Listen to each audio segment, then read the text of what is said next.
৩ নম্বর ওয়ার্ডকে একটি মডেল ওয়ার্ডে রূপান্তরিত করতে আমি প্রত্যয় ব্যক্ত করছি। বিসমিল্লাহির রহমানির রহিম।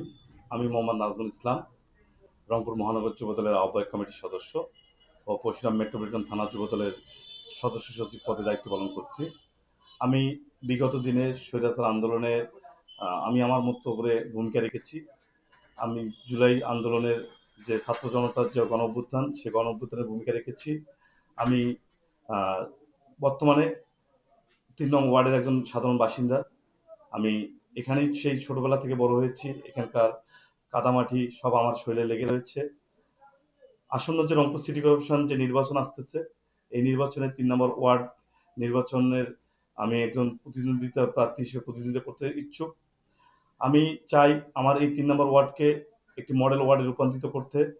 এই ৩ নম্বর ওয়ার্ড যে পিছিয়ে রয়েছে অন্যান্য ওয়ার্ড থেকে, এই ৩ নম্বর ওয়ার্ডের অবহেলিত সাধারণ মানুষের পাশে দাঁড়াতে চাই। এই ৩ নম্বর ওয়ার্ডকে একটি মডেল ওয়ার্ডে রূপান্তরিত করতে চাই।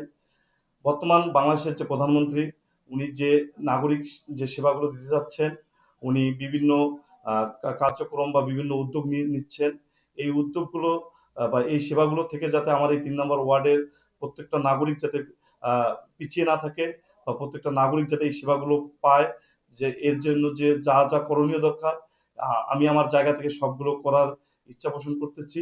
আমি যদি এই ৩ নম্বর ওয়ার্ডের সাধারণ মানুষের যে আমানত, সে আমানত নিয়ে যদি আমি আগামী দিনে যদি ৩ নম্বর ওয়ার্ডের প্রতিনিধিত্ব করতে পারি বা প্রতিনিধিত্ব করার মতো জায়গায় যদি আসতে পারি, তাহলে আমি কথা দিচ্ছি এই ৩ নম্বর ওয়ার্ডের প্রত্যেকটি মানুষের পাশে দাঁড়াবো। এই ৩ নম্বর ওয়ার্ডের যে তরুণরা রয়েছে, সেই তরুণদের প্রত্যাশিত ওয়ার্ড রূপান্তরিত করার প্রত্যয় ব্যক্ত করতেছি। এই ৩ নম্বর ওয়ার্ডের যে সাধারণ মা বোনরা রয়েছেন, এই মা বোনদেরকে নিয়ে আমি কাজ করতে চাই।